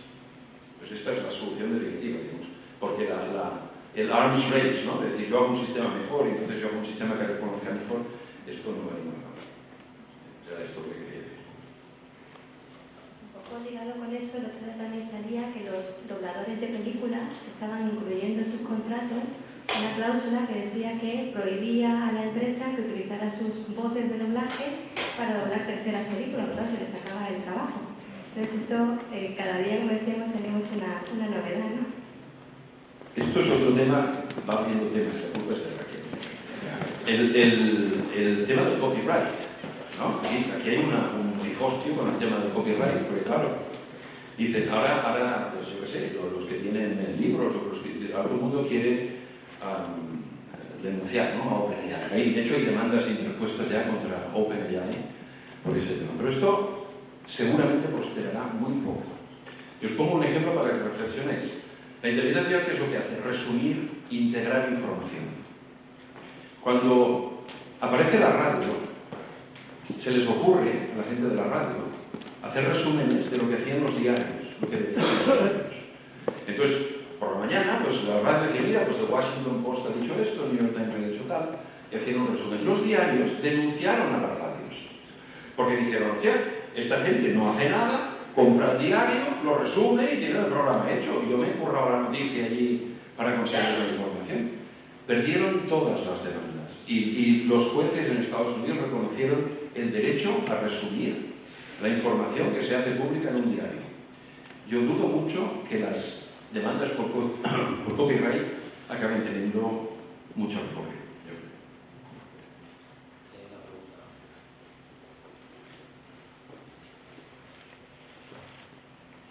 Hola, buenas tardes. Yo soy Víctor Rico, también estudiante del máster, igual que mi compañera Rosana. Y bueno, les querría hacer, bueno, primero que todo, muchas gracias por tan magnífica exposición. Y también me gustaría hacerles 3 preguntas de alcance más geopolítico relacionado con la inteligencia artificial. La primera de ellas es que ahora mismo estamos haciendo una relocalización en la industria de los semiconductores, ¿no? Estamos viendo cómo Japón ya está apostando por su segunda fábrica de TSMC, estamos viendo cómo Europa ya está apostando también por la subvención de una fábrica de TSMC en 3D, estamos viendo también cómo Corea del Sur ya está confiando en Samsung para la producción de los semiconductores. Sin embargo, en esta ecuación como que nos falta un país y es precisamente Estados Unidos, ¿no? Entonces a mí me gustaría preguntarles por eso, justamente, ¿cuál es la estrategia de Estados Unidos para garantizar el suministro de los semiconductores que van a respaldar este progreso en la inteligencia artificial? También lo digo porque parece que han apostado por Intel, que ya ha dicho que para 2030 van a tener la principal fundición de semiconductores, bueno, la segunda principal fundición de semiconductores del mundo, pero claro, la inteligencia artificial requiere un nuevo diseño de los ordenadores, como sabrán, que es el cambio de la CPU a la GPU, y caben ciertas dudas entonces de si Intel, bueno, Estados Unidos está apostando por Intel, aunque Intel todavía tiene una infraestructura infradesarrollada. Entonces, bueno, me gustaría preguntarles sencillamente por eso, ¿no? ¿Cuál es el plan de Estados Unidos para suministrar los semiconductores que respaldan este progreso? La segunda que me gustaría plantear es si el desarrollo de la inteligencia artificial supone una nueva supremacía para las democracias en el escenario político.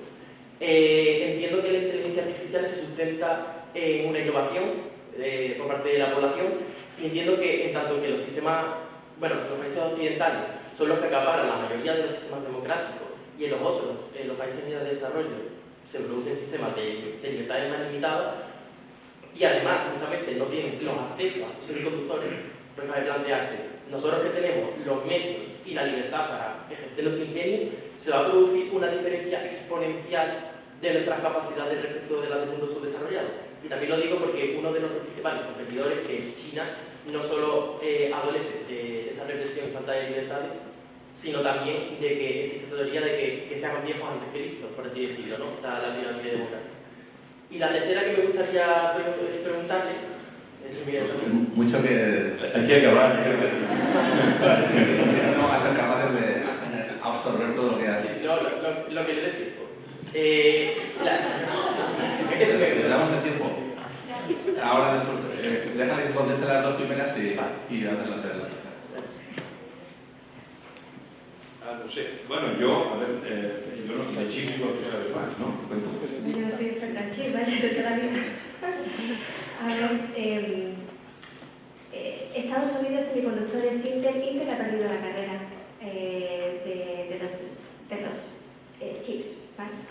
Entonces, en todos los ordenadores van chips, van aparatitos físicos electrónicos que están basados en semiconductores, y esta tecnología que Intel ha sido, digamos que el caballo ganador durante décadas, ha perdido totalmente. O sea, cuando vamos a ponernos en los 90, vamos a contar la historia porque si no, no avanzamos. En los 90 Intel tenía la supremacía, luego salió un competidor que era AMD, que vendía los mismos chips pero más baratos, con lo cual tenían menos capacidad, digamos menos capacidad de procesamiento, no eran tan buenos, pero eran lo suficientemente más baratos como para que compensara poner un chip AMD en vez de uno de Intel. Pero Intel seguía teniendo la mayor cuota de mercado.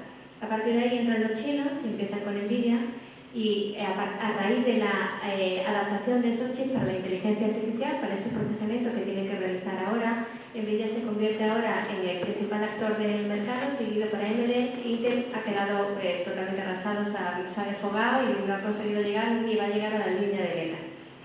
Tú dices, Estados Unidos va a apostar por tener, de hecho Estados Unidos está montando fábricas, está relocalizando fabricación, igual que Europa quiere hacerlo. En Alemania se va a poner una fábrica de chips, en España tenemos el PERTE de chips, y de hecho en Málaga se va a poner en el Parque Tecnológico de Andalucía una fábrica para fabricar los componentes que luego van en los chips, ¿vale?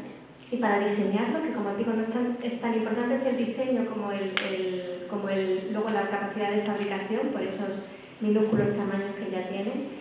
Y Estados Unidos efectivamente ahora entra en la carrera y tenemos que ver, porque claro, la posición que tiene Estados Unidos hasta donde yo sé, yo de geopolítica soy vosotros los que sabéis, yo aquí no tengo ni idea, pero por lo que vengo leyendo, Estados Unidos lo que dice es, bueno, yo me lo llevé a China porque era mucho más barato de fabricar, ¿vale? Fue un error, he perdido la soberanía digital en este aspecto y entonces tengo que recuperarla. Entonces, aunque me cuesten más caro los chips, lo voy a poner. De hecho, durante el mandato de Donald Trump, lo que decía él era, tenemos que fabricar todo esto nosotros aunque nos salga más caro. Me da igual que me salga más caro, no quiero que esto se fabrique en China, porque claro, era un tío de negocio y decía, es que estoy perdiendo el día que me corten el grifo, yo pierdo totalmente mi posición a nivel internacional. Corregidme lo que sabéis, de hecho, si digo alguna barbaridad, ¿eh? Entonces, a nivel de chips, Estados Unidos probablemente a costa de talonario, o sea, a golpe de talonario, consiga posicionarse de nuevo y conseguir la tecnología. Pero no va a ser fácil porque hasta donde yo he leído, las características técnicas de Nvidia están muy por delante y son muy superiores a las del resto de competidores. Con lo cual eso no se hace en un día. Es como Google con la inteligencia artificial generativa. Se pondrá a la par a base de talonarios, pero no va a hacerlo mañana, le costará un tiempo. Eso en cuanto a la primera pregunta. No sé si Carlos quiere añadir algo.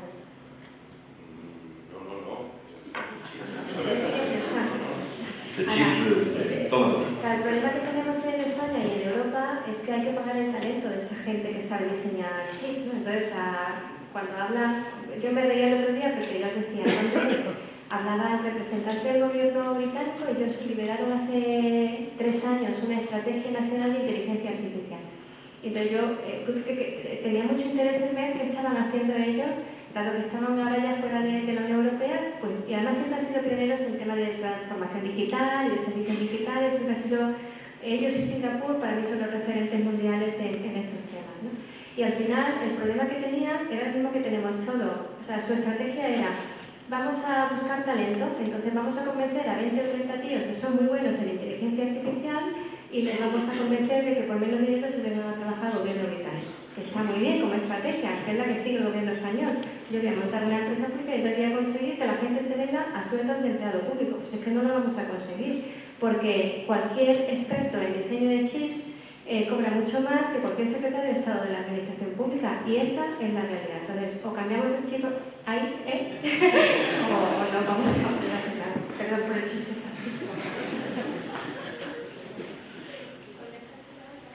Bueno, a ver, lo de democracia y inteligencia artificial pues da para congresos. Entonces, para aquí es muy difícil. A ver, la inteligencia artificial puede ayudar, pero también puede ser utilizada pues, para manipular, ¿no? Y de hecho, las redes sociales también son de alguna manera herramientas que se utilizan para esto, ¿no? O que tienen problemas, ¿no? Lo que se llama las echo chambers, ¿no? Es decir, la gente que solo escucha argumentos parecidos a los de ese argumento, ¿no? Los sistemas recomendadores te recomiendan películas parecidas a lo que ya te ha gustado, ¿no? Que por tanto te encasillan en un tipo de... Por tanto, sí, la tecnología puede tener esta parte negativa. Yo creo que tiene también una parte positiva, que es que permite el debate, ¿no? Hay plataformas, por ejemplo, de participación ciudadana, ¿no? En las cuales los ciudadanos proponen cosas y argumentan a favor y en contra. Entonces, facilita mucho la democracia directa, ¿no? Que es la democracia, digamos, yo pienso, auténtica. Pero sí, ha habido ejemplos en los que esto ha sido complicado. Yo dejo una reflexión sobre la democracia en la inteligencia artificial, sencilla, o sobre la inteligencia artificial y su impacto, digamos, en la brecha digital, porque tu pregunta iba un poco en esa dirección, ¿no? Vamos a notar la brecha digital. Los ricos van a tener inteligencias artificiales y los pobres no. Pues aquí hay una experta en educación que nos encontramos siempre por allí, por Cataluña, hablando de estos temas cuando se aplican a la educación. Y ella hace una reflexión que yo pienso que hay que tenerla muy presente. A lo mejor ocurre al revés. En el mundo de la educación, los ricos tendrán profesores humanos y los pobres tendrán inteligencias artificiales, porque serán sistemas fáciles de reproducir, de costo cero, que podemos dar a las masas y nos reservamos el talento educativo para las clases privilegiadas. Por lo tanto, hay que ver un poco el doble rasero, digamos, de este tema. No es tan blanco y negro como los que tengan la inteligencia artificial dominarán.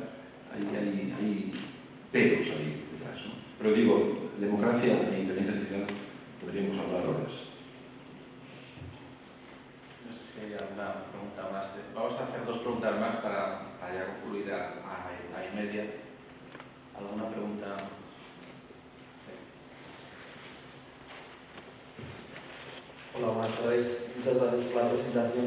Yo quería preguntar tanto a Raquel como a Carles sobre la posibilidad, bueno, es una pregunta bastante sencilla, si es real pensar en una inteligencia artificial autónoma, completamente autónoma, y de darse este fenómeno, si tendría tanto ventajas como desventajas, solo desventajas, solo ventajas. Muchas gracias. Bueno, empiezo yo, pero yo creo que todos estamos de acuerdo que en la vida no hay nada blanco o negro, ¿no? Y pues no hay nada, todo lo bueno puede ser malo y todo lo malo tiene algo bueno. Yo creo que sí que puede ser una realidad, no mañana, ¿vale? Yo creo que mañana no lo vamos a ver. Y a lo mejor yo tampoco lo veo, pero a lo mejor tú sí. Entonces, yo creo que esto va muy rápido. O sea, la sensación que yo tengo, mira, yo llevo 25 años dedicada a la tecnología y he visto muchas horas, ¿no? O sea, cada 3 a 4 años hay una ola de tecnología que dice que va a cambiar el mundo y las ves pasar, pero esto realmente sí que tiene un proceso transformador por detrás. Con lo cual, yo creo que sí que va a haber sistemas de inteligencia artificial. A lo mejor no es un robot como el que hemos visto en el Mobile World Congress con forma humana, pero sí que una máquina que tenga tal capacidad que ahora no imaginamos que sea tan independiente como podemos imaginarnos ahora, ¿no?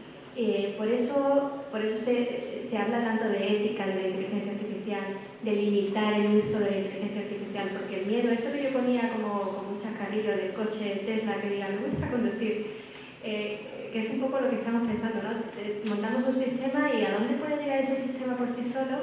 Que yo no soy capaz y consciente al principio cuando lo he fabricado de a dónde puede llegar, ¿no? De esos límites, de hasta dónde va a llegar ese sistema actuando de manera independiente, es un poco lo que estás comentando. Y yo, mi opinión personal es que sí que se va a producir y que lo único que habrá que poner, pues como todo en la vida, ¿no? Cuando salió el coche, pues era peligroso y frente a los carros de caballo, y entonces la gente se asustó y dijo, es peligrosísimo. Pues esto pasará igual, de alguna manera habrá que poner límites pues, para que los efectos no sean negativos. Un par de cosas aquí. A ver, la autonomía se mide en 5 niveles. Hay de autonomía desde 1 hasta 5. Tú lo que estás hablando creo que es el nivel 5, es decir, en el que digamos, el sistema toma control y el humano se echa una siesta mientras el sistema trabaja. Yo creo que ese nivel va a tardar mucho en llegar, va a tardar mucho. Y solo llegará, y esto lo veremos cuando las aseguradoras empiecen a asegurar estos sistemas. Las aseguradoras que tienen a los expertos en riesgo y que hacen los números, y cuando consiguen hacer un seguro a un precio razonable, pues la autonomía será una realidad. Yo creo que tardará mucho. Sí que hay por desgracia, la ley europea, no sé si lo has mencionado, pero la ley europea se inhibe en todos los aspectos militares, porque los aspectos militares no forman parte de la Unión Europea.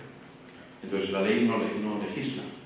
Entonces ha perdido la oportunidad de, por ejemplo, prohibir las armas letales autónomas. Las armas letales autónomas, desde el mundo académico, se viene pidiendo que se prohíban desde el año 2013. Y es un tema que ha llegado a las Naciones Unidas y que se ha debatido. Y, bueno, está costando muchísimo, igual que costó las bombas de racimo muchísimo, ¿no? De las cuales pues España producía muchísimas y sacaba pingües beneficios. Pero bueno, al final se consiguió que muchos países, creo que las bombas de racimo hay unos 110 o 112 países que las tienen prohibidas, costó mucho. En el caso de los, por ejemplo, los drones, que están lanzando bombas de manera totalmente autónoma, sin ningún humano in the loop, esto los países como Estados Unidos, Rusia, Ucrania, China han dicho que ni hablar, que ellos no van a prohibirlas en ningún momento. Y esto hay muchísima, digamos, yo me he peleado a veces con colegas israelíes porque ellos dicen, bueno, las vamos a utilizar para defendernos. Y dices, hostia, ¿y dónde está la frontera entre defendernos y atacar, ¿no? Entonces ahí hay un problema importante. Yo pienso que es de las peores autonomías que podemos dotar a los sistemas, que es la autonomía para matar, y que somos incapaces como sociedad de llegar a prohibirlo. Entonces va a haber estos sistemas, ya los hay, para matar a gente. Para conducir coches, las aseguradoras nos lo dirán. Pues una última pregunta.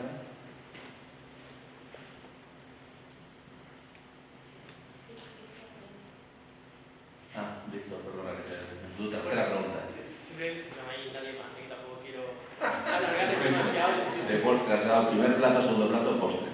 Te van a poner matrícula en el máster, ¿eh? Bueno, la tercera que quería hacer, también, bueno, fue político, pero sobre todo desde el mercado bursátil, que usted hablaba de cómo Nvidia ha pegado esa explosión en el mercado bursátil. Y claro, ahora muchos medios se preguntan, de hecho, incluso el economista, que tenemos vídeos aquí todos los días, si eso es fruto de una nueva especulación como la que pasó con los .com, con los .com, o si de verdad existe un aumento de la producción real que pueda justificar ese incremento, es decir, si de verdad, en definitiva, esto es si la inteligencia artificial tiene la capacidad exponencial de la que estamos hablando. Y lo digo porque tenemos muchos productores de componentes de IA, como por ejemplo pues Nvidia, AMD, estábamos hablando, pero tenemos un problema y es que la clase media y los cuentapropistas, o sea, las pymes, no disponen justamente de los especialistas para darle un uso a esa inteligencia artificial. Entonces tenemos un problema de capacitación que es general en toda Europa, no solo en España, y además tenemos un problema de que ahora, dado los tipos de interés que se supone que se van a mantener altos, claro, también no solo se dificulta que no tenemos las capacidades, sino que además la gente tampoco va a tener los medios económicos para poder financiar ese desarrollo. Entonces, yo les quería preguntar si ustedes creen que de verdad la IA tiene este carácter exponencial de crecimiento o por el contrario es simplemente una especulación que se va a ver estancada por estas limitaciones que sufren las pymes hoy día, ¿no?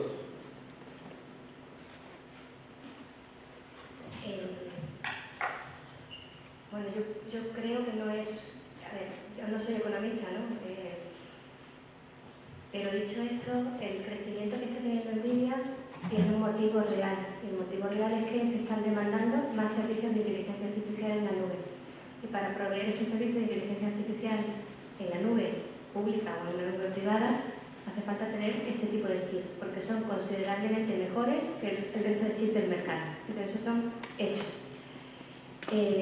La gente se está diciendo que tenemos que entrar en inteligencia artificial. Hay un problema de talento, porque esto va demasiado rápido y no somos capaces de ponernos al hilo de todo lo que está surgiendo. O sea, es complicado para un profesional de tecnología estar cada día con una novedad y ser experto en esa novedad cuando al día siguiente tienes la siguiente novedad. Es muy complicado tener esa capacidad de adaptación, de adquisición del conocimiento.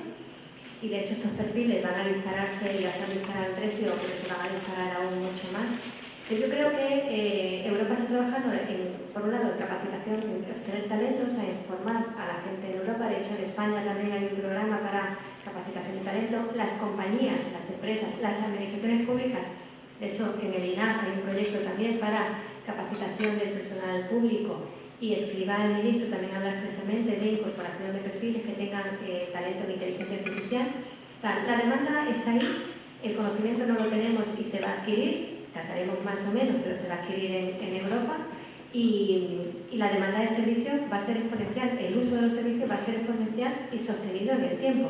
Con lo cual, yo no creo que sea una cuestión coyuntural de modas, sino una revolución que viene para quedarse. Esa es mi opinión. Bueno, yo no sé si es exponencial, cuadrática o cúbica, digamos, yo creo que los economistas tampoco lo saben, porque muchas de estas cosas son especulaciones, pero yo dejaría dos mensajes. Uno, hay una correlación clara entre tecnificación en un país y desarrollo económico de ese país. Es decir, no es verdad que cuando haya más tecnología hay más paro, eso no es cierto. Los países con más robots del mundo, Japón, Estados Unidos, Alemania, son los que tienen menos tasas de paro y son países más desarrollados. Por tanto, la introducción de una nueva tecnología como la inteligencia artificial va a producir riqueza, aquellos que la utilicen y que la utilicen bien. Por tanto, esto es un tema. ¿Qué va a detener este crecimiento? Yo pienso que se empiezan a oír voces que quien va a detener el crecimiento va a ser los temas medioambientales. Ayer salía una noticia en Chile, uno de los sistemas de cloud que estaba montando, no sé si era Microsoft allí o Amazon, no sé quién era, que el gobierno lo ha parado, porque necesitaba 7,5 millones de litros de agua al día y estaba en una situación de sequía muy pronunciada. Aquí, cuando el gobierno español anunció la creación de un par de centros de datos en Madrid y Zaragoza, saltaron las alarmas también. Es decir, estamos en situaciones de sequía. Podemos permitirnos tener, es decir, tendremos soberanía del dato, pero podemos permitirnos este gasto medioambiental.